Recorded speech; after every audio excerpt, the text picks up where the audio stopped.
మరి ఆలస్యం చేయకుండా ఈ రోజు కొరకు ఏర్పాటు చేస్తున్నటువంటి వాక్య భాగానికి వెళ్ళిపోదాం. మార్కు సువార్త 7వ అధ్యాయము 15 నుంచి కొన్ని మాటలు మనం ధ్యానం చేసుకుందాం. వెలుపల నుండి లోపలికి పోయి మనిషిని అపవిత్రునిగా చేయగలిగినది ఏదియూ లేదు, కానీ లోపల నుండి బయలు వెళ్ళునవే మనిషిని అపవిత్రునిగా చేయనను. హల్లెలూయా. ఒక సందర్భము, ప్రభువైన యేసుక్రీస్తు వారు అక్కడ ఉన్నటువంటి పరిచయులతోటి, సద్దుకాయలతోటి, అక్కడున్న వారందరితోటి ఆయన మాట్లాడుతున్నాడు అన్నమాట. వాళ్ళ యొక్క ఆచారం ఏంటంటే, ఎవరైనా భోజన పంక్తిలో కూర్చున్నప్పుడు వారికి ఒక ప్రొసీజర్ ఉందన్నమాట, ఒక సిస్టమ్, ఒక ఆచారం అనేది ఉంది. ఈ ఆచార ప్రకారం వారు ఖచ్చితంగా ఏం చేయాలన్నమాట, చెయ్యాలి. అయితే ఆ రోజున ప్రభువైన యేసుక్రీస్తు వారి యొక్క శిష్యులు ఏం చేశారన్నమాట, ఆ ఆచారాన్ని బ్రేక్ చేశారన్నమాట. దీన్ని ఆచారాన్ని బ్రేక్ చేసి ఆకలితో ఉన్నారేమో చేతులు కడుక్కోకుండా ఏం చేశారన్నమాట, వాళ్ళు భోజనం చేయడానికి కూర్చున్నారు. దానిని బట్టి వారు ప్రభువైన యేసుక్రీస్తు వారిని చాలా రకాలుగా ప్రశ్నిస్తూ ఉన్నారు.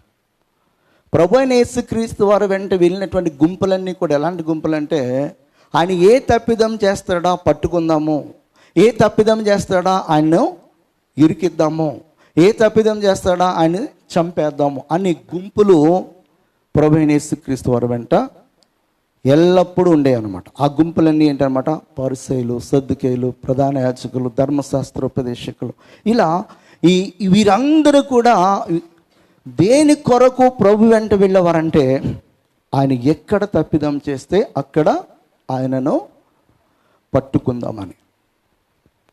అయితే ఆయన ఎక్కడ కూడా వారికి ఏమి ఇవ్వలేదన్నమాట, అవకాశం ఇవ్వలేదు.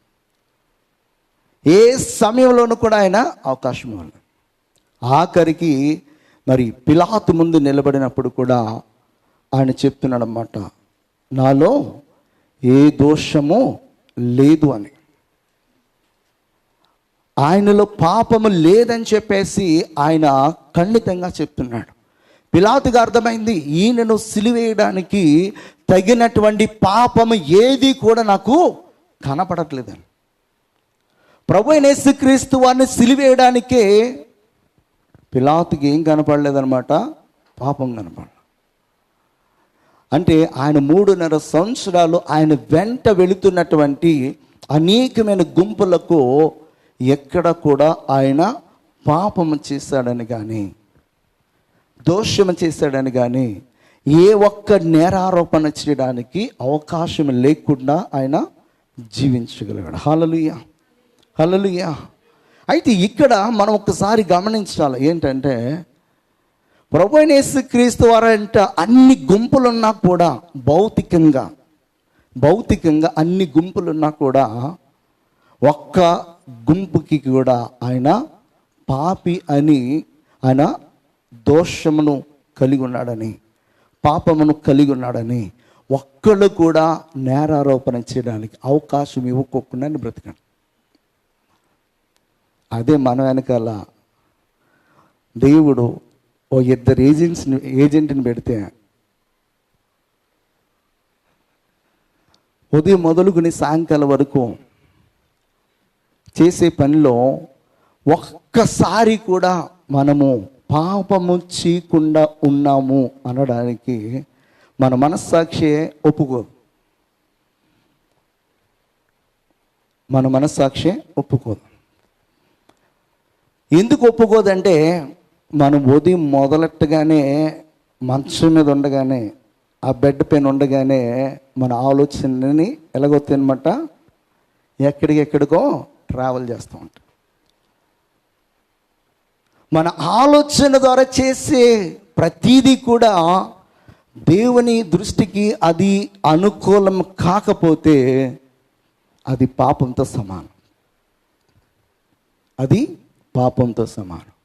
మనం డైరెక్ట్గా వెళ్ళి చేసే అవసరంలే. మనము ఆలోచన చేస్తే చాలు. అంత పరిశుద్ధుడైనటువంటి ఆ క్రీస్తు ప్రభుని వారు ప్రశ్నిస్తూ ఉన్నారు. ఏమనంటే, నీ శిష్యులు చేసినటువంటి పని నీకు తెలీదా? వాళ్ళు మా ఆచారాన్ని ఏం చేస్తున్నారు? వాళ్ళు తొంగలో తొక్కేస్తున్నారు. మాకు ఒక ఆచారం ఉంది, ఆచారాన్ని వాళ్ళు పాటించుకోకుండా వాళ్ళు ఇష్టానుసారంగా చేస్తున్నారు అని చెప్పేసి ప్రభువైన యేసుక్రీస్తు వారిని అడిగినప్పుడు, ప్రభువైన యేసుక్రీస్తు వారు ఎక్కడ కూడా తన శిష్యులను కానీ తన్ను కానీ తక్కువ చేసుకుని మాట్లాడినట్టుగా ఎక్కడ కూడా కనపడదు. వాళ్ళ ప్రశ్నతో ఈయనను ఇరుకుల్లో పెట్టడానికి ప్రయత్నం చేస్తే, ఈయన కూడా వారికి ధీటైనటువంటి ప్రశ్న వేసి, ఈ ప్రశ్నకు మీరు సమాధానం చెప్పండి అని చెప్పేసి వారిని సందిగ్ధంలో పడేసినటువంటి సందర్భాలు ఎన్నో ఉంటాయి అన్నమాట. ఇక్కడ ప్రభువైన యేసుక్రీస్తు అని అంటున్నమాట. ఏమనంటే, వెలుపల నుండి లోపలికి పోయి మనుష్యుని అపవిత్రుడిగా చేయగలిగినది ఏదియో లేదు. వెలుపల నుంచి నువ్వు తీసుకునే ఆహారము మనిషిని అపవిత్రపరచలేదు. ఎందుకు అపవిత్రపరచలేదంటే, అదేనా హృదయంలోనికి వెళ్తుందా? దేంట్లోకి వెళ్తుంది? తీసుకునే ఆహారం దేంట్లోకి వెళ్తుంది? అయ్యా, ఎందులోకి వెళ్తుంది? కడుపులోకి, ఇంటెస్టైన్స్లోనికి వెళ్తుంది. అక్కడి నుంచి అది ప్రాసెస్ అంతా చేసి మన శరీరానికి కావాల్సినటువంటి వాటిని ఇచ్చి మిగతా వాటినన్నిటినీ కూడా బయటికి వ్యర్థము కింద దానిని బయటికి విసర్జించేస్తారు. అయితే ప్రభువైన యేసుక్రీస్తు ఇక్కడ చాలా చక్కగా చెప్తున్నాడు అన్నమాట. ఏమనంటే, మనుషుడు తీసుకునే ఆహారం వల్ల అతడు అపవిత్రుడు కాడు. అతడు అపవిత్రుడు కాడు. దేని వల్ల అతడు అపవిత్రుడు అవుతాడని చెప్పేసి అని చెప్తున్నాడంటే, చాలా క్లియర్గా ఈ అధ్యాయంలో అన్నిటినీ ఆయన వారికి అర్థమయ్యే రీతిలో ఆయన బోధిస్తాడనమాట. అదే అధ్యాయంలో 18-19 వచ్చిన చదువుదాం ఒకసారి. ఆయన వారితో ఇట్లనెను, మీరు ఇంత అవివేకులై ఉన్నారా? వెలుపల నుండి మనిషిని లోపలికి పోనదేదియో వాని అపవిత్రునిగా చేయచాలదని మీరు గ్రహింపుకున్నారా? అది వాని హృదయములో ప్రవేశింపక కడుపులోనే ప్రవేశించి బహిర్భూమిలో విడువబడను. ఇట్లు అది భోజన పదార్థములన్నిటినీ పవిత్రపరచునని చెప్తున్నాడు. హల్లెలూయా. ప్రభువైన యేసుక్రీస్తు వారు చాలా స్పష్టంగా చెప్తున్నమాట. ఏమనంటే, మనుషుడు తీసుకున్నటువంటి ఆహారాన్ని బట్టి ఆ మనుషుడు అపవిత్రపరచబడ్డాడు. ఒక విషయం క్లారిటీ అయింది. అయితే ఇంకో డౌట్ వస్తుంది మనకి. మనం తెలివైన వాళ్ళం కదా. ఏ డౌటు వచ్చింది మీకు? హల్లెలూయా. రావాలి. లేకపోతే ఇదే పట్టుకుని వెళ్ళి మా పాస్టర్ గారు చెప్పారు, మా అమ్మని బొక్కేస్తారని చెప్పేసి ఎవడైతే ఇచ్చినా కూడా తినేస్తాం. హల్లెలూయా. ప్రభువైన యేసుక్రీస్తు వారైనా, అపోస్తలులైన పౌలైనా, అపోస్తలులైన పేతురు, యోహానులైనా, ఏ పత్రికైనా, ఏ సువార్త అయినా సందర్భానుసారంగా మాట్లాడినవి కొన్ని ఉంటాయి. ఆ కొన్నిటిని మనం జాగ్రత్తగా గమనించకపోతే, ఇదొక్కదాన్ని పట్టుకున్నాం అనుకో, ఏమవుతుంది? తేడా కొట్టేస్తాం. ఏ తేడా కొడుతుందంటే, ఆయన యొక్క వాక్యము 2 అంచులు గల వాడిగల ఖడ్గము కంటే పొద్దునాడు. ఒక వాడి మనము జాగ్రత్తగా చూసి ఇంకొక ప్రక్క అజాగ్రత్తగా ఉంటే అదేం చేస్తుంది అనమాట? మనలను గాయపరుస్తుంది. అలా గాయపరచబడకోకుండా ఉండాలంటే కొన్నిటిని మనము చాలా క్షుణ్ణంగా అర్థం చేసుకుంటేనే అర్థమవుతుంది అన్నమాట. తీసుకునే దాన్ని బట్టి అపవిత్రపరచబడ్డ, కానీ కొన్ని అపవిత్రమైనవి ఉన్నాయి, వాటిని మనము తీసుకోకూడదు. కొన్ని అపవిత్రమైనవి ఉన్నాయి, వాటిని మనము తీసుకోకూడదు. వాటిని తీసుకొని దేవుని నామానికి అవమానకరంగా మనము జీవించకూడదన్నమాట. అయితే ఈ భోజనం అనేది కొన్ని సందర్భాల్లో మన యొక్క ఆత్మీయ జీవితాన్ని నాశనం చేసేదిగా ఉంటుంది, మనల్ని పడద్రోసేదిగా ఉంటుంది. భోజనానికి అడిక్ట్ అయిపోయి ఎక్కడ పడితే అక్కడికి వెళ్ళి నానా రకాల బోధలు వింటారు చాలామంది. వింటారా?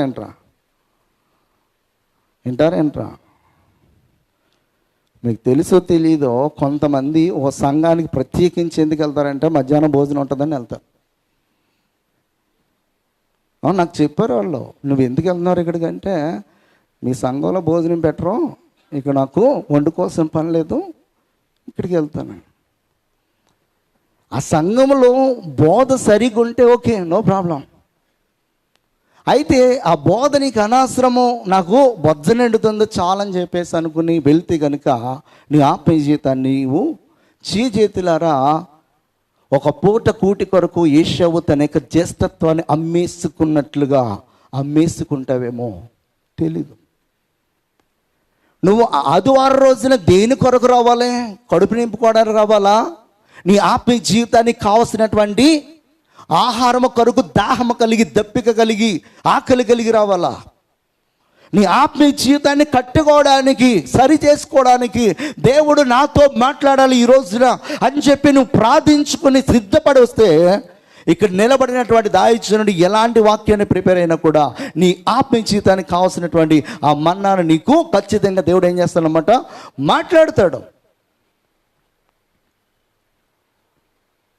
అయితే మనం సిద్ధపడకోకుండా వచ్చి ఏదో వచ్చాము, కూర్చున్నాము, వెళ్ళిపోయింది, అటెండెన్స్ అడిపోయింది. ఈరోజు చాలు, వారం అంతా కూడా దేవుడు నాతో వస్తాడా? అటెండెన్స్ వేసుకుంటూ వస్తాడా?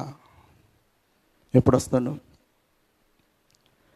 ఎందరైతే దేవుని యొక్క మాటలు విని విశ్వసించి ఆ మాటల ప్రకారము జీవిస్తారో వారి వెంట దేవుడు వస్తాడు. ఇక్కడ ఆహారం గురించి దేవుడు మాట్లాడుతున్నాడు కనుక ఒక మాట మనం చదువుదాం. హెబ్రీలకు రాసిన పత్రికలో 13వ అధ్యాయము 9వ వచనం చదువుదాం. నానా విధములైన అన్య బోధల చేత త్రిప్పబడకుడి, భోజన పదార్థములను బట్టి కాక కృపను బట్టియే హృదయము స్థిరపరచుకొనుట మంచిది. భోజనమును బట్టి ప్రవర్తించిన వారికి ఏమీయో ప్రయోజనమో కలుగలేదంట. భోజనాన్ని బట్టి ప్రవర్తించే వారికంట.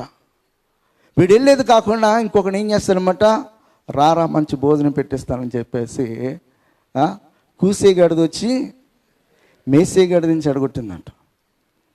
వీడు చెడిపోయింది కాకుండా ఇంకొకటి ఏం చేస్తారనమాట, చెట్టు కొడతా ఉంటాడు. భోజనమే కావాలనుకుంటే నీ జోబులో డబ్బులు లేకపోయినా కూడా దేవుడు ఏం చేస్తాడో తెలుసా, నీకు బిర్యానీ పెట్టించగలడు. నీకు ఆ విశ్వాసం ఉంటే, నీకు ఆ నమ్మిక ఉంటే. నా జీవితంలో జరిగినాయి, ఇప్పటికీ జరుగుతూనే ఉంటాయి. నేను కావాలి అనుకున్నప్పుడు, దేవుని పైన పరిపూర్ణంగా నేను ఆనుకున్నప్పుడు ఖచ్చితంగా దేవుడు ఈనాటికి కూడా నా జీవితంలో ఆ కార్యాలను చేస్తాను. అంతేగాని ఎవడో చెప్పాడు కదని చెప్పేసి భోజనం కోసము అక్కడ ఏదో గిఫ్ట్ ఇస్తారనో వీటి వెనకాల పరిగెడితే అస్సలేని గిఫ్ట్ ఎక్కడి నుంచి వచ్చేది మిస్ అయిపోద్ది అనమాట, దేవుని యొద్ద నుంచి.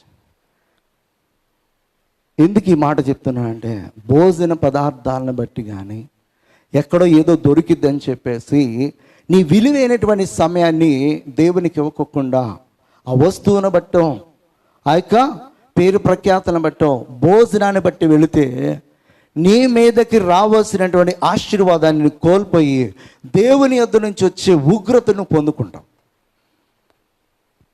బిలాము మంచి ప్రవక్తే, కానీ బాలాకుని సాటిస్ఫై చేయడానికి పదే పదే దేవుని సన్నిధిలో ఏం చేస్తూ వచ్చాడన్నమాట, ప్రార్థన చేసి ప్రభువా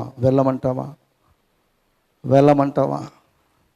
మొదటి రోజున ఏమన్నాడు దేవుడు, వెళ్ళొద్దు, వెళ్తే మాడు పగులుతుందని చెప్పాడు దేవుడు.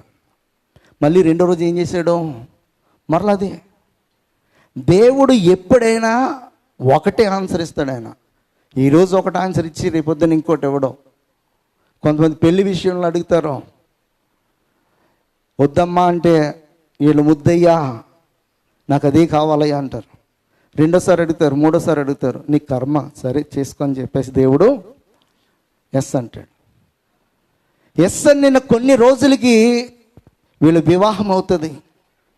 కొన్ని నెలల తర్వాత ఈ జీవితము రివర్స్ అవుతూ ఉంటుంది. కన్నీళ్ళు, కష్టాలు, చాలా చాలా ఇబ్బందులు ఎదురవుతాయి. అప్పుడు వీళ్ళొచ్చి దేవుని సందులో ప్రశ్న వేస్తారు, ప్రభా నువ్వు ఆ రోజున ఎస్ అని చెప్పావు కదా, ఈ రోజున ఎందుకు ఇలా జరిగింది? దేవుడు ముందే చెప్పాడు ఏమని, నో అని, వద్దని. దేవుడు మొట్టమొదటిగా ఏం చెప్తాడో అదే. దాన్ని పదే పదే పదే పదే మనకు ఒకవేళ డౌట్ ఉండి క్లారిఫై చేసుకోవడానికి దేవుడిని అడిగితే ఓకే.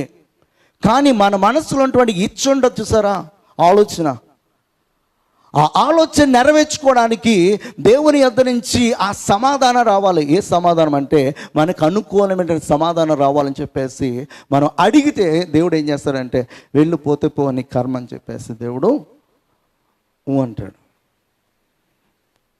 బిలాముని దేవుడు అన్నది ఎందుకంటే, వెళ్ళు నీ పని చెప్తాను మార్గం మధ్యలో.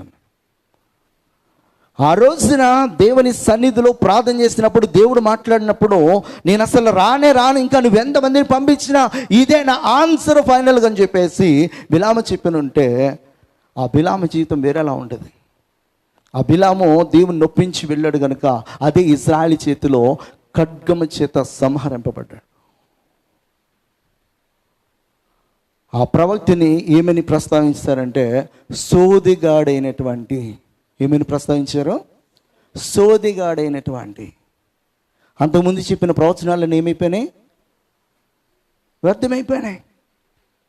యాకోబుల నక్షత్రం ఉదయించినని చెప్పినటువంటి ప్రవక్త యాకోబుల నక్షత్రం అంటే, యాకోబుల నక్షత్రము, ఆ నక్షత్రం ఎవరో కాదు, యేసుక్రీస్తు ప్రభువు. అలాంటి ప్రవచనాలు ప్రవచించినటువంటి అతను దేవుడు ఎల్లొద్దు అన్న బాలాకు దగ్గరికి వెళ్ళి దేవుని యొక్క కోపాన్ని తెచ్చుకున్నాడు, ఇశ్రాయేలుకి వ్యతిరేకంగా అయ్యాడు. ఆ ఇశ్రాయేలు చేతిలో హతుడైపోయాడు, చనిపోయాడు.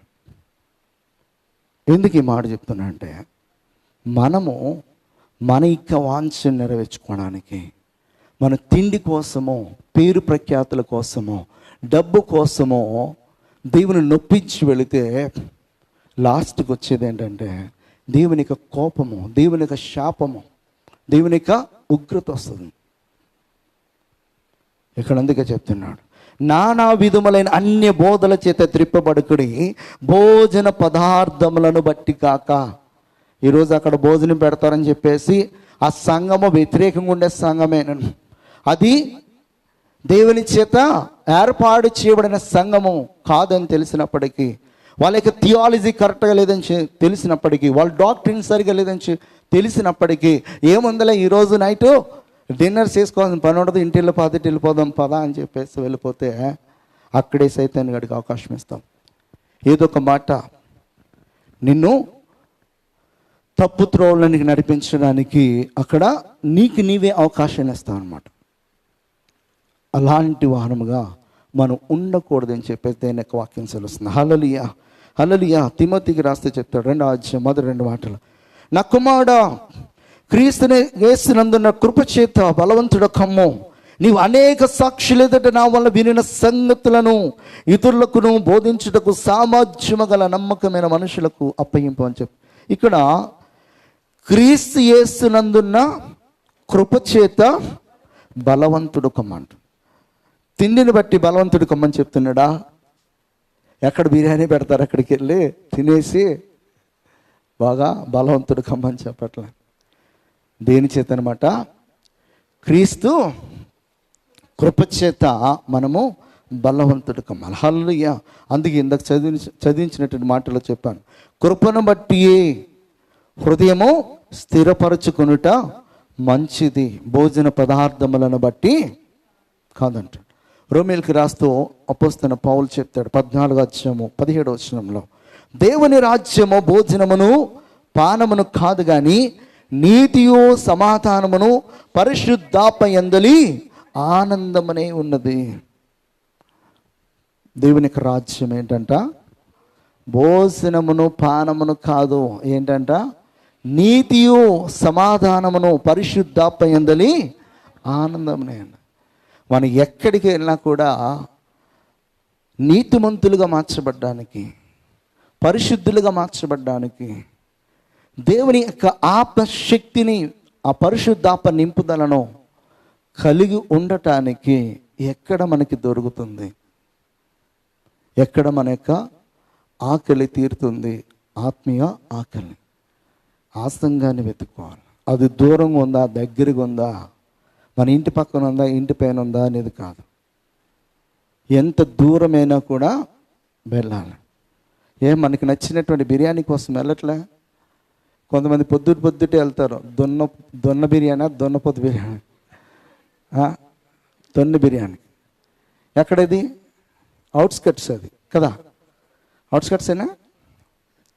అక్కడ మరలా 2 కిలోమీటర్ల లైన్ అది. ఆ లైన్లో కూడా సిగ్గు లేకోకుండా మార్నింగే దేనికోసం నిలబడతారో? బిర్యానీ కోసం. చూడు, బిర్యానీ కోసం పొద్దున్నే లేచిపోతారు. ఆదివారం సండే సర్వీస్కి 9:30 అయినా కూడా ఇంకా మబ్బుగా ఉంది, ఇంకా సూర్యుడు రాలేదు, ఇంకా చలిగా ఉంది, ఎవడెళ్తాడులే, చలి తగ్గిన రాని చూద్దాం అనుకునే వాళ్ళేరా. అంటే మన యొక్క ఇంట్రెస్ట్ దేనిపైన ఉంది? దొన్ని బిర్యానీ పైన. దొన్ని బిర్యానీ ఈరోజు తింటే రేపు పొద్దున్న బహిర్భూమిలోకి వెళ్ళిపోతుంది. ఈరోజు నువ్వు వినే వాక్యం అంట చూసావా, అది ఒకవేళ నీ ఆత్మీయ జీవితానికి తగిలితే ఆ ఒక్క మాట నీ జీవితాన్ని ఏం చేస్తుందన్నమాట? నిలబెడుతుంది. నీ ద్వారా అనేకులు నిలబడడానికి సహాయపడుతుంది. నేను ఈరోజు నిలబడడానికి 2011 జనవరి 1వ తారీఖు నేను విన్న ఒకే ఒక్క మాట, ఆ ఒకే ఒక్క మాట నేను ఆచరణలో పెట్టాను కనుక ఈరోజు నేను ఇక్కడ నిలబడినా. 1 గంట దేవునికి ఇవ్వు రోజులో. 2011లో నేను విన్నటువంటి మాట, 1 గంట దేవునికి ఇవ్వు. ప్రార్థన ద్వారా ఇస్తావో, వాక్యం ద్వారా ఇస్తావో, వాక్యాన్ని ఇతరులకు ప్రకటించు ద్వారా ఇస్తావో, 2020గా నువ్వు డిబేట్ చేసుకుని 20 మినిట్స్ ఖచ్చితంగా ప్రే చేయి, 20 మినిట్స్ ఖచ్చితంగా వాక్యం చదువు, 20 మినిట్స్ నీవు ఏదైతే వాక్యాన్ని ప్రకటించావో ఇతరులకు ప్రకటించడానికి ప్రయత్నించి, ఎవరు దొరకపోతే ఆ 20 మినిట్స్ వాక్యమైన చదువు, లేదంటే ప్రార్థన చేయి. ఖచ్చితంగా 1 అవర్. 2011 జనవరి 1వ తారీఖున నేను తీసుకున్న నిర్ణయము, అదే సంవత్సరం 3 సార్లు బైబిల్ చదవడానికి దేవుడు అవకాశం ఇచ్చి, 1 గంట కాదు, కొన్నిసార్లు 7-8 గంటలు కూర్చున్న చోటనే లేవకుండా చదివినటువంటి సందర్భం. నేను పదే ఈ మాట ఎందుకు చెప్తున్నానంటే, చాలామంది ఇంకొన బైబిల్ స్టార్ట్ చేయనటువంటి ప్రముఖులు, ప్రబుద్ధులు మన సంఘంలో ఉన్నారు. హల్లెలూయా. అలాంటి వరకు ఒకసారి వెళ్ళి చూద్దాం. ఎవరు చెప్పరు మీరు? హల్లెలూయా. ఎందుకు ఈ మాట చెప్తున్నానంటే, పదే ఎందుకు చెప్తున్నానంటే, మన సంఘంలో వాక్యము తెలియకుండా ఎవ్వరు కూడా ఉండకూడదు. వాక్యం తెలియకుండా ఎవ్వరు ఉండకూడదు. ఆదివారం చెప్పే ప్రసంగం చాలా కొంచెమే, కానీ నేను పర్సనల్గా బైబిల్ స్టడీ చేస్తావు చూసావా, నువ్వు మెడిటేట్ చేసేటప్పుడు దేవుడు చాలా స్పష్టంగా మాట్లాడతాడు అన్ని విషయాలు. అందుకే బైబిల్ ధ్యానించే విషయం గురించి నేను ప్రతి వారం చెప్తాను. హల్లెలూయా, హల్లెలూయా. కనుక ప్రతి ఒక్కరము కూడా గమనించాల్సింది ఏంటంటే, దేవుని రాజ్యం ఏంటికంట? భోజన పానమును కాదు కానీ నీతియు సమాధానమును పరిశుద్ధాత్మని ఆనందమై ఉన్నది. హల్లెలూయా. అందుకే ప్రభువైన యేసుక్రీస్తు ఏమన్నారు అని చాలా అన్నారు. అయితే అందులో ఇక్కడ సంబంధించింది ఒకటి ఉంది. ఏంటది? చెప్పాలి, కరెక్టే చెప్పాలి. కాదు, అది ఇక్కడ, అది కూడా కాదు. Yes, correct. హల్లెలూయా. మొదట నా నీతిని, నా రాజ్యం ఇక్కడ కనబడుతుంది కదా, అందుకే ఇక్కడ సంబంధించిన దాని గురించి అని చెప్పాను నేను. హల్లెలూయా. మొదట నా నీతిని, నా రాజ్యమని మీరు వెతికితే ఆ పైన వాటినన్నిటినీ కూడా, మీకు వస్త్రం అవసరమని తెలుసు, మీకు ఆహారం అవసరమని తెలుసు, మీకు ఇండ్లు అవసరమని తెలుసు, ఇక అన్నిటినీ కూడా దేవుడు ఇస్తాను చెప్పాడు. ఆ రిఫరెన్స్ కూడా చదవండి ఒకసారి. కాబట్టి ఏమి తిందాం, ఏమి త్రాగుదాం, ఏమి ధరించుకుందామని చింతింపకుడి, అన్ని జనులు వీటన్నిటి విషయమై విచారింతురు. నెక్స్ట్ ఆ రిఫరెన్స్ చూడయా. ఇవన్నీ మీకు కావాలని మీ పరలోకపు తండ్రికి తెలియను. హల్లెలూయా. కాబట్టి మీరు మొదట ఆయన రాజ్యమును, నీతిని మొదట వెతకడు, అప్పుడు అన్నీ కూడా అనుగ్రహింపబడతాయి. హల్లెలూయా. హల్లెలూయా. భోజనం కోసము మనము పరిగెత్తాల్సిన అవసరం లేదు. హల్లెలూయా. గిఫ్ట్స్ కోసము మనము పరిగెత్తాల్సిన అవసరము లేదు. ధనం కోసము మనం పరిగెత్తాల్సిన అవసరము లేదు. మన నీతిని వెతికితే, దేవుని యొక్క నీతిని వెతికితే, దేవుని యొక్క రాజ్యాన్ని వెతికితే దేవుడు ఏం చేస్తాడన్నమాట? మన దగ్గరికే పంపిస్తాడు. హల్లెలూయా. హల్లెలూయా. ఇది నాకు పర్సనల్గా చాలా ఎక్స్పీరియన్స్. కోవిడ్ టైంలో దేవుడు నా పట్ల ఎంత కృప చూపించాడంటే, ఆ రోజున మేము ప్రతిరోజు కూడా మా యొక్క డైలీ రెగ్యులర్ ప్రేయర్ ఉదయం 3 గంటలకు లేగడం, ఆ తర్వాత 11 తర్వాత మరలా ప్రేయర్ చేసుకోవడము, ఆ తర్వాత వీలైతే మధ్యాహ్నం నుంచి కూడా ప్రేయర్ చేసుకోవడం, అలాగా 3-4 టైమ్స్ నేను నా భార్య ప్రేయర్ చేసుకుంటూ ఉండేవాడు. అయితే చాలామందికి సొంత సంఘాలున్న, సొంత బిల్డింగ్స్ ఉన్న, కార్లున్న ఆ రోజుల్లో చాలామంది ఇబ్బంది పడ్డారు. సంఘం నడవట్లేదు, చాలా ఇబ్బందిగా ఉందని పాస్టర్ అనేవాడు. కానీ ఏ రోజున కూడా ఇబ్బందిగా ఉందని చెప్పేసి నా నోటి నుంచి దేవుడు అనిపించిన. ప్రతి నెల మా సంఘ బిడ్డలు ఊరికి వెళ్ళిపోయినా కానీ వారు ప్రతి నెల వాళ్ళు పంపించినటువంటి సొమ్ముతో నా బ్యాంక్ అకౌంట్ బ్యాలెన్స్ ఎప్పుడూ ఇంక్రీజ్ అవుతూనే వచ్చింది. ప్రతి నెల. ఎందుకు ఈ మాట చెప్తున్నానంటే, దేవుని పరిచర్య జరగకపోని, పరిస్థితులు అనుకూలించకపోని, నీ ఆరోగ్యం బాగుండకపోని, నువ్వు దేవుని యొక్క నీతిని, దేవుని యొక్క రాజ్యాన్ని వెతికితే దేవుడు నీకేం కావాలో అది నీ వద్దకు రప్పిస్తాడు. ఏలియాకి దేవుడే చెప్పాడు, పలానా చోట వెళ్ళి ఉండు అని. అక్కడికి ఆయన పంపించాడా, ఈయన ఎత్తుకుంటూ వెళ్ళాడు ఆహారం కోసం? ఆయన పంపాడు. దేవుడు ఉండమన్న స్థలంలో నీవు ఉంటే, దేవుడు చెప్పినట్లుగా నువ్వు చేస్తే, నీ వద్దకో ఏమొస్తుంది అనమాట? నీ అనుదిన ఆహారం వస్తుంది. మన అదేగా ప్రార్థన చేస్తాం, మా అనుదిన ఆహారం మాకు దయచేయని ప్రార్థన చేస్తాం, మర్చిపోతాం మనం. కానీ దేవుడు మర్చిపోడు. అదేనా? మనం చేసిన ప్రార్థన మనము మర్చిపోతామేమో, కానీ దేవుడు మర్చిపోడు. ఎందుకంటే మనం మాట్లాడి ప్రతి మాటను కూడా ఆయన చెవికి వింటున్నాడు. చెవులు కలుగజేసిన వాడు వెనుకుండునా, కన్నులు కలుగజేసిన వాడు కానుకుండునా. యెహోవా భక్తులు మాట్లాడుకొని చుండగా యెహోవా ఆసక్తి కలిగి చెవి ఎగ్గి వింటా ఉన్నాడంట. ఆయన భక్తులు మాట్లాడుకుంటే విన్నటువంటి ఆయన నువ్వు మొరపెడుతుంటే వెనుకోకుండా ఉంటాడా? ఖచ్చితంగా వింటాడు. హల్లెలూయా. కనుక మనము భోజన పదార్థములు బట్టి కానీ, గిఫ్ట్స్ బట్టి కానీ, ధనాన్ని బట్టి కానీ వాటి వెనకాల వెళ్ళాల్సిన అవసరం లేదు. అవి ఎవరి వెనకాల వస్తాయి? అవి మన వెనకాల వస్తాయి. మనం ఎవరి వెనకాల వెళ్ళాలి? దేవుని నీతి, దేవుని రాజ్యం వెనకాల. హల్లెలూయా. మార్కు సువార్త ఇప్పుడు 7:21 చదువుతాం. లోపల నుండి అనగా మనుషుల హృదయములో నుండి దురాలోచనలను, జారత్వములను, దొంగతనములను, నరహత్యలను, వ్యభిచారములను, లోభములను, చెడుతనములను, కృత్రిమములను, కామ వికారమును, మత్సరమును, దేవదూషణయు, అహంభావమును, అవివేకమును వచ్చును. ఈ చెడ్డవన్నీ లోపల నుండి బయలు వెళ్ళి అది మనిషిని అపవిత్రపరచునని ఆయన చెప్పాడు. అక్కడ మాట్లాడుతున్న వాళ్ళందరిలోనూ ఈ బెస్ట్ క్వాలిటీస్ అన్నీ ఉన్నాయన్నమాట. ఇవి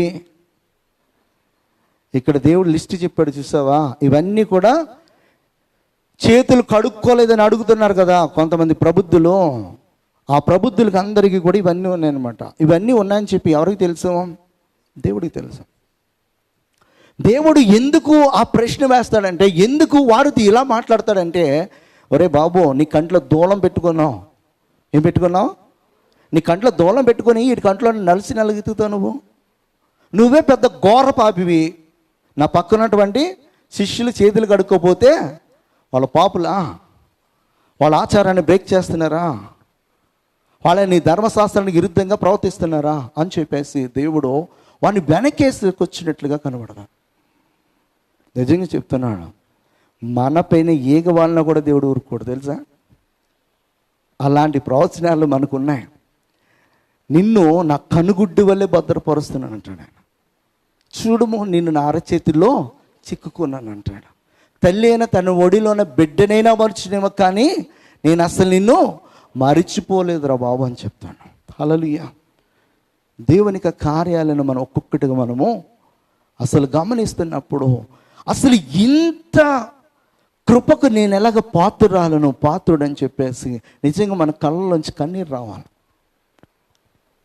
మనం పాత్రమే కాదు, కానీ దేవుడు ఎంతగా మనపైన ప్రేమ చూపిస్తున్నాడంటే, ఇంకను పాపులుగా ఉండగానే మన కొరకు మరణించిన దేవుడు, ఇంకను పాపములు ఉండగానే మనను క్షమిస్తున్నటువంటి దేవుడు, ఇంకను పాపములు ఉండగానే మనను ఆదరిస్తున్నటువంటి దేవుడు, మనల్ని సరిచేయడానికి ఎన్నో మార్లు మన హృదయపు వాకిటి వెలుపల నుండి మన హృదయపు తలుపులను తట్టుతున్నటువంటి దేవుడు. అలాంటి దేవుణ్ణి మనం కలిగి ఉన్నాం.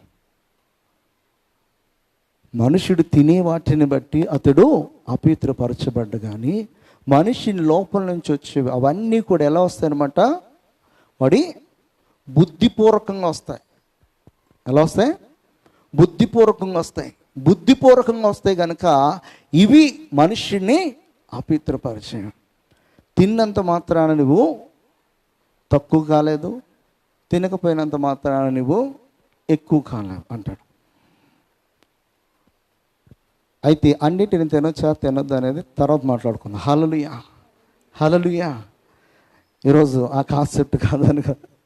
అయితే మనము ఏటిని పెడితే వాటిని తినడానికి సాహసం చేయకూడదు. ఎందుకు సాహసం చేయకూడదు అంటే, మనమే విశ్వాసులు ఉండి మనమే బారులు తీరి నిలబడితే ఇప్పుడు విశ్వాసంలోకి వచ్చి వాడు ఏం చేస్తాడో ఇదంతా చేయొచ్చు అనుకుంటాడు. మనమే మనో నిగ్రహం లేకోకుండా మనం ఏది పెడితే చేస్తున్నప్పుడు ఇప్పుడిప్పుడే మారేవారు ఏం చేస్తారు? మారుతారా? మారడానికి అవకాశం ఉంటుందా? ఉండదు. కనుక మనము చాలా సెల్ఫ్ కంట్రోల్లో ఉండాలి. వీటిని తినాలో వీటిని తినకూడదు, ఎక్కడ ఎలా ఉండాలో అక్కడ ఉండటానికి మనము ప్రయత్నించాలి. హల్లెలూయా. ఇక్కడ లోపల నుంచి వచ్చేవే దురాలోచనలు వస్తాయని చెప్తున్నాడు. జారత్వం జరుగుతుందని చెప్తున్నాడు. దొంగతనములు, నరహత్యలు, వ్యభిచారములు, లోభములు, చెడుతనము, కృత్రిమములు, కామ వికారం, మత్సరములు, దేవదూషణ, అహంభావం, అవివేకమును, ఇన్ని ఉన్నాయి కదా.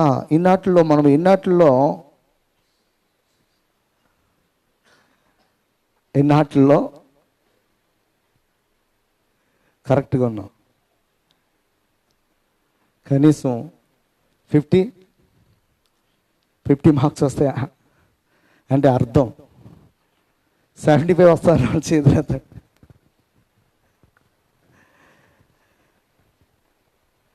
ఇది మనిషిని అపిత్రపరిచేది. ఏంటి అస్సలు మనిషిని అపిత్రపరిచేది ఏంటనమాట? ఇది లేవటంతో ఈరోజు మనం ఎవరికి కన్నం పెడదామా, ఎవరికి నష్టం చేద్దామా అని బెడ్ మీద ఉండగానే ఆలోచన చేస్తారు కొంతమంది. అంటే అక్కడే ప్రణాళిక రూపుదిద్దుకుంటుంది అనమాట. ఇక వీళ్ళు లేచిన తర్వాత ఇటుగా పనులు అయిన తర్వాత ఆచరణ పెడతాడనమాట దాన్ని. హల్లెలూయా. అంటే దేవునికి నచ్చనిది దురాలోచన. లారీలు వెనకాల రాసేవారు ఇది వరకు, ఇప్పుడు రాయట్లేదు. దురాశ దుఃఖం మనకు చేయటానికి. ఆశపడకరే. అంటే ఈ దురాశ అనేది చాలా చాలా అసహ్యమైనది. ఎవరికో తెలుసా? దేవునికి అసహ్యమైనది. ఆశ ఉండాలి కానీ దురాశ ఉండకూడదు. చిన్నప్పుడు ఒక స్టోరీ స్కూల్ బుక్లో చదువుకున్నాం. వాడికి ఓ బాతు దొరికిందంట. ఏం దొరికింది? బాతు. ఆ బాతు ఏం చేస్తుంది? రోజు బంగారు గుడ్డెడతా ఉంది. రోజుకు ఒక గుడ్డెడతా ఉంది. వీడికి ఆ గుడ్డు సరిపోవట్లే. తసది దీన్ని కోసేస్తే దీని పొట్టలో ఎన్ని గుడ్లు ఉన్నాయో అన్ని గుడ్లు ఒకేసారి తీసేసుకుంటే ఒకేసారి ధనవంతుని అయిపోతున్నాడు. ఇదే అనమాట దురాశ అంటే. హల్లెలూయా. ఆ దురాశ ఏమైంది? ఏడవడానికి మూలమైపోయింది. హల్లెలూయా. తీర కోసేస్తే బాత్ చచ్చిపోయింది. గుడ్లు అనుకున్నది ఒకటి, అయ్యింది ఒకటి అనమాట. హల్లెలూయా. అయితే ఇక్కడ మనం గమనించాల్సింది ఏంటంటే, ఆశపడు, ఆశగల ప్రాణాన్ని దేవుడు ఏం చేస్తాడో తృప్తిపరుస్తాడు. కానీ దురాశ పడితే దేవుడు ఏం చేస్తాడో సకల దరిద్రాలన్నీ కూడా తీసుకొని వచ్చి పెడతారనమాట. హల్లెలూయా. హల్లెలూయా. కనుక ఇక్కడ దురాశ అనేది మన జీవితంలో ఉండనికూడదు. సామెతలు చెప్తాడనమాట ఒక మాట, 12వ అధ్యాయం 2వ వచనం. ఒక 4 మాటలు టకటక చదివేసి దురాశ గురించి మాట్లాడదాం ఈరోజు. అన్నిటి గురించి కాదులే కానీ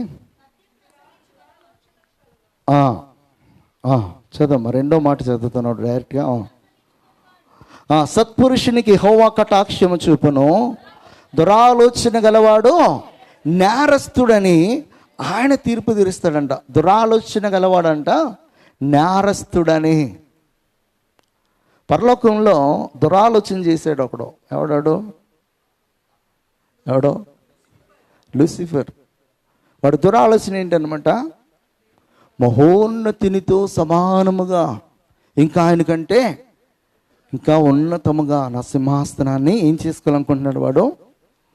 అసలు వాడిని కలిగి చేసింది ఎవరు? నీ గురువుగారు ఒకవేళ నీకు టాలెంట్స్ అన్నీ ఇచ్చినా, ఆయన మించి నువ్వు వెళ్ళినా కూడా గురుగారి దగ్గర వెళ్ళకుండాలే ఒదిగి ఉండటం నేర్చుకోవాలి. లేకపోతే ఆయన బాధలో ఇలాగ నీళ్ళు తీసి చల్లేయడం అనుకో, భస్మైపోతుంది. హల్లెలూయా. జరిగితే లేదా? మన పరిస్థితి అలా కాకుండా ఉండాలంటే గురువుగారు ఎవరు మనకి? యేసుక్రీస్తు. నువ్వు ఎవరి దగ్గరైనా శిష్యరికంగా ఉన్నప్పుడు అక్కడ కూడా ఒళ్ళు జాగ్రత్త పెట్టుకునే ఉండాలి. అపోస్తలుడైన పౌలు దగ్గర తిమోతి ఒళ్ళు జాగ్రత్త పెట్టుకునే ఉండాలి. అర్థమైందా? మా అవ్వ, మా అమ్మ, నేను చాలా విశ్వాసులము, నువ్వేందు బోడి అన్నాడు అనుకో, ఆ బోడివాడ అన్నందుకే ఆ నీళ్ళు తీసి చల్లేసాడు అక్కడ. ఎవరో ఎలీషా. హల్లెలూయా. ఎలుగుబండ్లు వచ్చి చీల్చేసి వెళ్ళిపోయాను. కనుక ఇక్కడ మనం గమనించాల్సింది ఏంటంటే, దురాశ అనేది మన యొక్క జీవితంలో వస్తే ఆ దురాశను బట్టి దేవుడు ఏం చేస్తున్నాడు? ఇక్కడ నువ్వు నేరస్తుడు అని తీర్పు తీరుస్తానని చెప్తున్నాడు. హల్లెలూయా. యెహోవాకు అసహ్యమైనవంట 6 గలవంట, 7 ఆయనకు హేయములంట. అది ఎక్కడుంది? సామెతల్లో 6వ అధ్యాయం 16 నుంచి చదువుతారు ఒకసారి. యెహోవాకు అసహ్యములైనవి 6 కలవు, 7 ఆయనకు హేములు. అవేవనగా అహంకార దృష్టియు, కళ్ళలాడు నాలుకయు, నిరపరాధులను చంపు చేతులను, దుర్యోచనలను యోచించు హృదయమును, కీడు చేటుకు పరుగులెత్తు పాదాలంట. హల్లెలూయా. ఇక్కడ ఆయనకి అసహ్యమైన వాటిని లిస్ట్ చెప్తున్నాడు అన్నమాట. అందులో ఏముందనమాట? దుర్యోచనలు యోచించు హృదయము. మన హృదయము ఎల్లప్పుడూ కూడా దేవునికి ఎలా కనిపించాలంటే చాలా యథార్థంగా కనపడాలన్నమాట. చాలా యథార్థంగా కనపడాలి.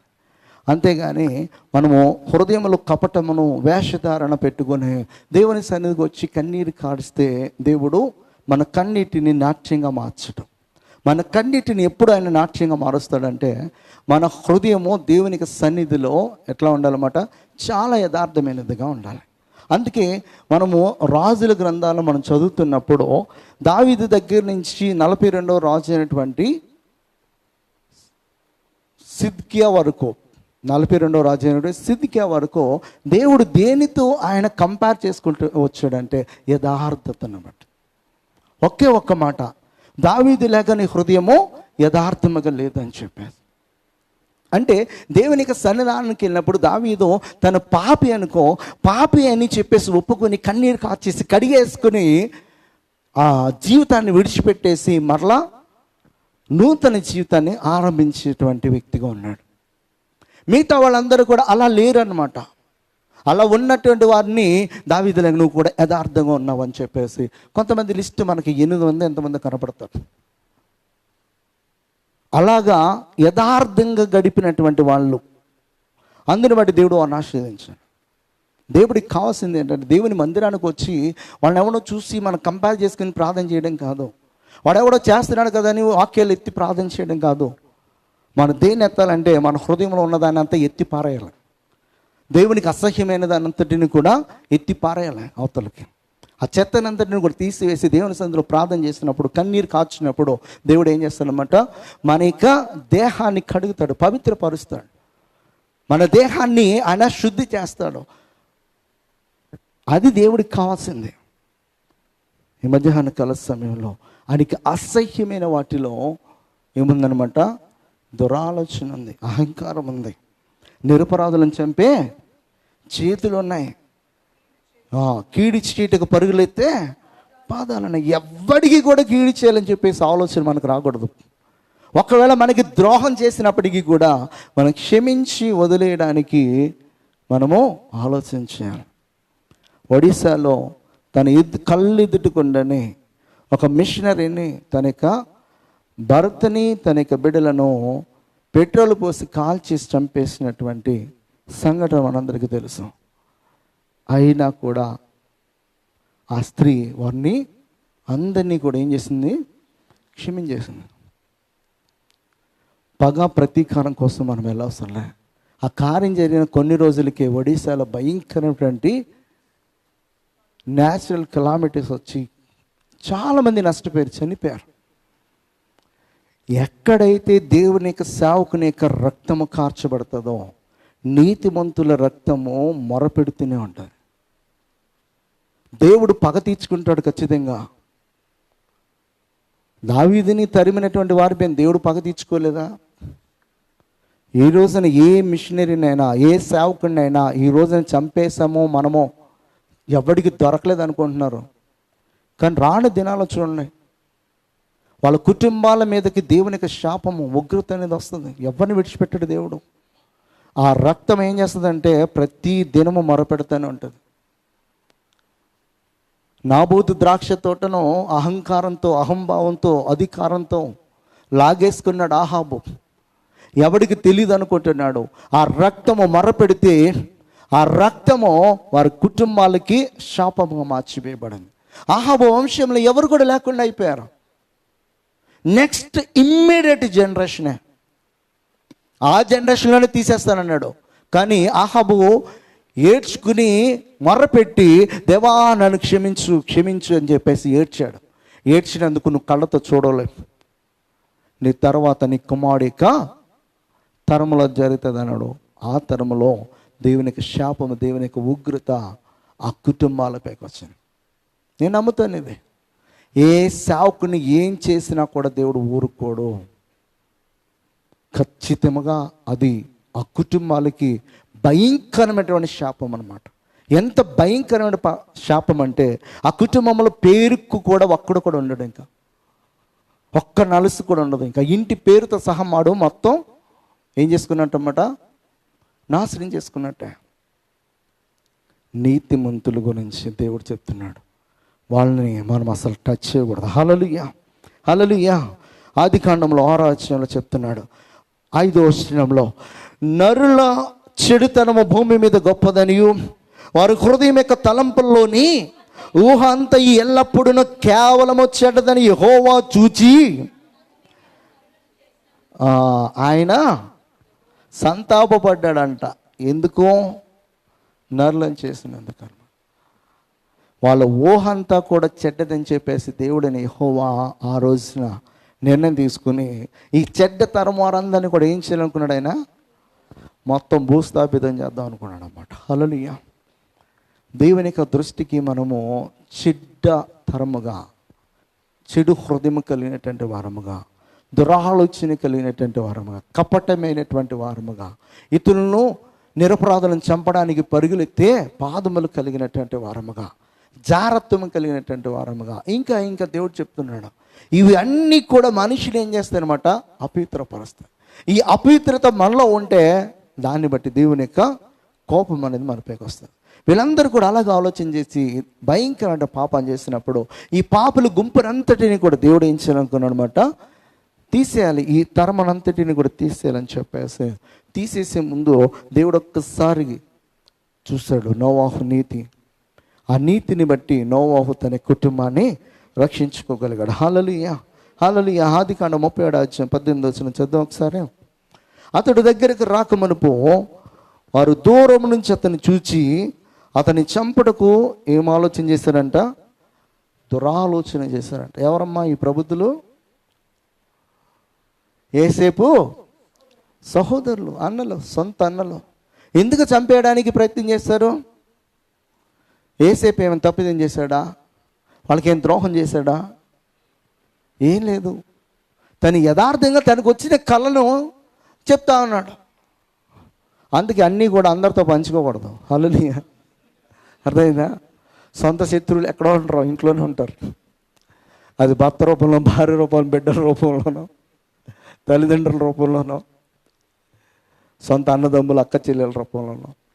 హల్లెలూయా. కొంతమంది చూసినప్పుడు భలే అనిపిస్తుంది. కొంతమంది చెల్లెలు అంటారు భలే గయ్యాలి గంపలు అంటారు.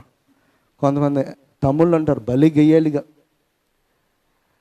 ఇక వాడిని చూస్తే కొట్టాలో తిట్టాలో ఏం చేయాలో అర్థం కాదనమాట. అలాంటి క్యారెక్టర్ కలిగి ఉంటారు అన్నమాట.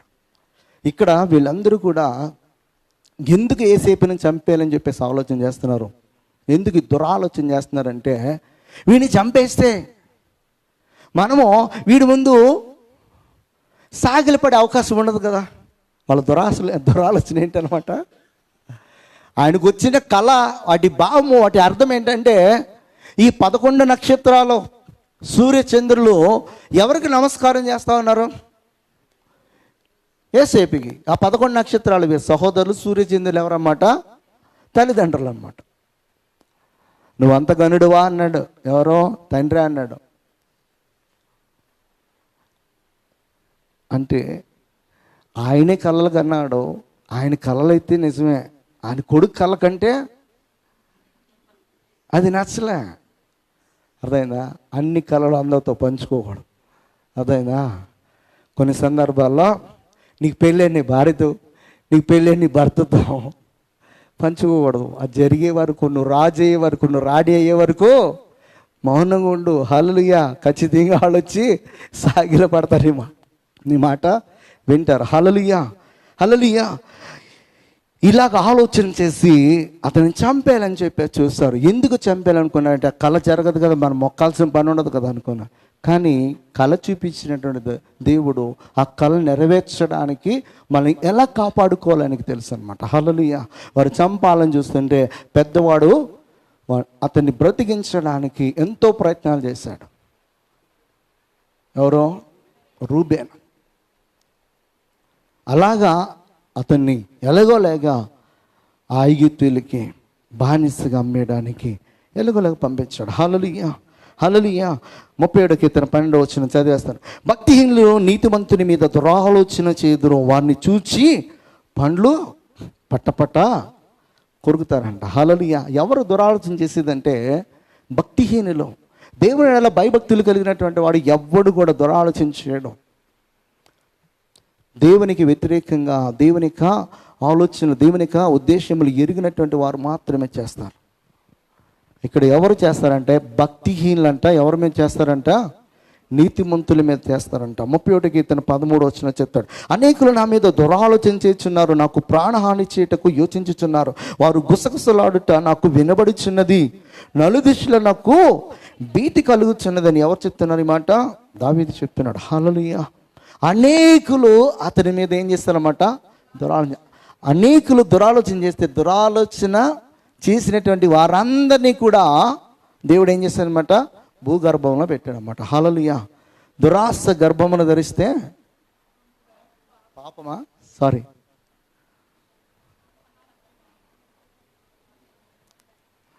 ఎతకండి ఒకసారి పత్రికలో. ఏమో అక్కడే అనుకుంటున్నాను నేను. దురాశ గర్భమును ధరించి పాపమును కంటే పాపము పరిపక్వమై, ఎక్కడయ్యా రెఫరెన్సు? యాకోబు పత్రిక 1:15 చదువుమా. ఏంటి ఆశ అంట? దురాశ గర్భమును ధరించి ఆ పాపమును కనగా అది పాపము పరిపక్వమై అది. హల్లెలూయా. వీళ్ళందరూ దురాశపడ్డారో, కానీ దురాశపడిన అందరినీ కూడా దేవుడు ఎక్కడ తీసుకెళ్ళాడు? యేసేపు కాళ్ళ ఎద్దగా తీసుకెళ్ళాడు. దురాలోచన చేసినటువంటి అబ్షలోము తన తోటి వారు చనిపోయారు. దురాలోచన చేసినటువంటి సౌలు తన ఇంటి వారు చనిపోయారు. నీ మీద నా మీద దురాలోచన చేసి అని అవన్నీ కూడా దేవుడు ఏం విడిచిపెడతాడా? విడిచిపెట్టే ప్రసక్తే లేదు. హల్లెలూయా. హల్లెలూయా. నువ్వు డిక్షనరీలో రాసేసుకోవచ్చు, దేవుడు ఖచ్చితంగా చేస్తాడని. హల్లెలూయా. హల్లెలూయా. కనుక ఇక్కడ మనము ఏం చేయకూడదన్నమాట? మత్తయి సువార్త 9:4 యేసు వారి తలంపులను గ్రహించి మీరెందుకు మీ హృదయములలో దురాలోచనలు చేయుచున్నారని చెప్పేసి దేవుడు చెప్తున్నాడు అన్నమాట. హల్లెలూయా. హబక్కూకు 2:10 చెప్తాడు, నీ దురాలోచన వల్ల నీ ఇంటి వారికి అవమానము తెచ్చి ఉన్నావు అంటాడు అన్నమాట. హల్లెలూయా. ఒక్క దాని గురించి మనం మాట్లాడుకున్నాం. ఒక దురాలోచన ఏం చేస్తుంది? మనల్ని నాశనం చేస్తుంది. ఇంకా ఉన్నాయన్నీ కూడా చదివితే ఒక్కొక్కటి మెడిటేట్ చేస్తే మనకి ఇంకా బాగా అర్థమవుతుంది. హల్లెలూయా. వాటి గురించి వీటిని మనము చేయొచ్చా లేదా? జాగ్రత్తం చేయొచ్చా లేదా? మనము ఇతరులను చంపడానికి సాహసించవచ్చా లేదా? ఇవన్నీ కూడా ఒక్కొక్కటి మనం చదివితే దేవునికి ఎంత అసహ్యమైనటువంటి కార్యాలో మనకు అర్థమైతే వాటి వైపు మనము చూడ్డానికి కూడా సాహసించం అన్నమాట. చూడ్డానికి కూడా సాహసించం. ప్రియమైన సహోదరుడు, ఎందుకు చెప్తున్నా అంటే మనిషిని అపవిత్రపరిచేవి ఇవి. వీటి నుంచి మనము దూరంగా ఉండాలి. అంతేగాని మనుషులకు కనపడే విధంగా అయ్యో నేను అది తిన్ను ఇది తిన్ను, సరే అది మంచిదే, కానీ అస్సలైంది మర్చిపోతున్నాం. పరిశీలి సర్దికేలు ఏం చేస్తున్నారన్నమాట? తల్లిదండ్రులను సన్మానించాలి, తల్లిదండ్రులను గౌరవించాలి, తల్లిదండ్రుల పట్ల నువ్వు నిర్లక్ష్యంగా వ్యవహరించకూడదు. కానీ దీన్ని మర్చిపోయారు వాళ్ళు. దీన్ని మర్చిపోయి కొన్నిటిని చేస్తూ ఉన్నారు. అప్పుడు దేవుడైనటువంటి ప్రభువైన యేసుక్రీస్తు వారు ఏమన్నారంటే, బాబు మీరు సొంపులోను జీలకర్రలోను 10వ వంతు ఇస్తారు, కానీ మిగతా వాటినన్నిటినీ మర్చిపోయారు. అప్పుడు ఆయన అన్నాడు ఏమనంటే, వాటిని మానక వీటిని చేయడం. అక్కడ ఇచ్చే టైత్ ఇవ్వడం మానేయద్దు, వీటిని కూడా చేయండి. ఆ జనాలకి అది తీసుకోవడం రాదు. దేవుని యొక్క మాటలను మన దేవుని యొక్క మాటలను అర్థం చేసుకొని ఆ మాట ప్రకారం మనం బ్రతుకును మార్చుకోవడానికి ప్రయత్నం చేస్తే ఈ రోజున కొంచెం చీకటిగా ఉన్నా కూడా ఒక రోజుకి ఏమవుతుంది? మన దేహము వెలుగుగా మార్చబడుతుంది అన్నమాట. వెలుగుగా ఒకేసారి రాదు. ఒకసారి 10 లైట్లు పెడితేనే అన్ని లైట్లు వెలగడానికి ఒక టైం పడుతుంది కదా. ఒక్కొక్కటిసారి మన జీవితంలో అక్కడక్కడ చీకటి ఉంటుంది, కానీ ఆ చీకటిని చూసుకుని మనము కృషించిపోయేవారుగా కాదు, కానీ ఆ చీకటిని వెలుగుగా మార్చి ఆ దేవుని యొక్క మాటలు విని మనం బ్రతుకుని సరి చేసుకోవడానికి మనం ప్రయత్నం చేస్తున్నప్పుడు ఏదో ఒక రోజున ఖచ్చితంగా మన దేహం అంతా కూడా వెలుగుమయంగా మారుతుంది. మనము దేవుని పోలికలోని పరిపూర్ణంగా వస్తాము. అలా రావడానికి దేవుడు మనతో మాట్లాడుతున్నాడు అనే విషయాన్ని మనం గ్రహించినటువంటి వారమై మనము జీవితం. హల్లెలూయా. ఏది మనిషిని అపవిత్రపరుస్తుంది? దురాలోచనలు, కామ వికారములు, చెడుతనము, ఇవన్నీ కూడా మనిషిని అపవిత్రపరిచేవి. కనుక వీటికి మనం దూరంగా ఉందాం. దేవుడు అటువంటి కృప మనకు అనుగ్రహించును గాక.